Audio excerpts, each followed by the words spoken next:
এই দুটি সীমান্তের মধ্যে ভুন্দুরচর এবং গয়টাপাড়া, এই দুটি সীমান্তে প্রায় 9 জন মানুষ গত 5 দিন ধরে শূন্য রেখায় অবস্থান করছে।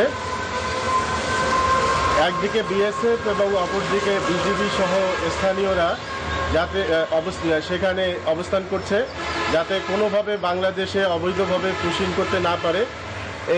এই জন্য বিজিবি এবং স্থানীয় মানুষ টহল জোরদার করেছে এবং তারা কোনোভাবে অবৈধ পুশিং তারা করতে দিবে না, এই রকম মানসিকতায় সেখানে বিজিবি কড়া টহল নজরদারি রেখেছে। আর বিএসএফের সাথে এর আগে রোববার যোগাযোগ করার পর পতাকা বৈঠকে তারা পুশিংয়ের বিষয়টি অস্বীকার যাওয়ার পর থেকেই একটা অচলাবস্থা সৃষ্টি হয়েছে এবং এর ফলে সীমান্তের শূন্য রেখায় গয়টাপাড়ায় 6 জন এবং ভুন্দুরচরে 3 জন, এই 9 জন মানুষ গত 5 দিন ধরে অবস্থান করছে। খোলা আকাশের নিচে তারা আছে। এখন পর্যন্ত কোনো সমাধান হয়নি, যার ফলে এই মানুষগুলি সেখানেই অবস্থান করছে। আমরা বিজিবির সাথে যোগাযোগ করে জানতে পেরেছি তারা ঊর্ধ্বতন কর্তৃপক্ষের সাথে যোগাযোগ করছেন এবং যে কোনো মুহূর্তে সমাধান হতে পারে বলে আমাদেরকে জানিয়েছে। এই ছিল আমার কাছে সর্বশেষ।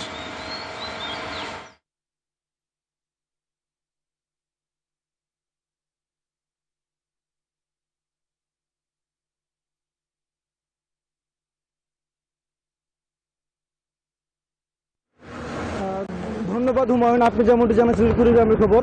শেরপুরে কিন্তু এই পুশিংকে কেন্দ্র করে বিজিবি সতর্ক অবস্থানে রয়েছে। আপনি জানেন যে শেরপুর কিন্তু ভারতের মেঘালয় রাজ্যের পাশে অবস্থিত। আমাদের শেরপুর জেলায় কিন্তু মোট 42 কিলোমিটার সীমান্ত রয়েছে এবং এই সীমান্তের রক্ষায় কিন্তু 8টি বর্ডার আউটপোস্ট রয়েছে এবং এই 8টি বর্ডার আউটপোস্ট থেকে কিন্তু বাংলাদেশের সীমান্ত রক্ষায়, শেরপুর জেলার সীমান্ত রক্ষায় কিন্তু বিজিবিরা কাজ করছে।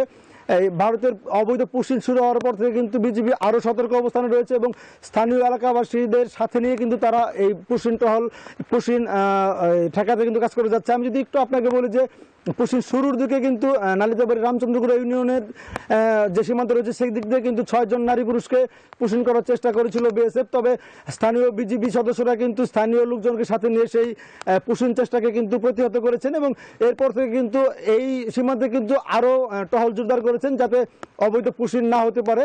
আমরা কথা বলেছি ময়মনসিংহ বিজিবির কর্মকর্তাদের সঙ্গে, তারা আমাদেরকে জানিয়েছেন যে পুশিং ঠেকাতে সব ধরনের প্রস্তুতি তারা নিয়েছেন এবং টহল জোরদার করেছেন। নিয়মিত যে টহল রয়েছে সেটির পাশাপাশি তারা গোয়েন্দা নজরদারি বৃদ্ধি করেছেন এবং বিজিবির পাশাপাশি কিন্তু আনসার সদস্যরাও এখন টহল দিচ্ছে এবং স্থানীয় জনসাধারণকে সচেতন করতে তারা মাইকিং করছে। সব মিলিয়ে কিন্তু এই ছিল শেরপুর থেকে আমার কাছে পুশিংয়ের সর্বশেষ তথ্য। সামাদ, ধন্যবাদ আপনাকে।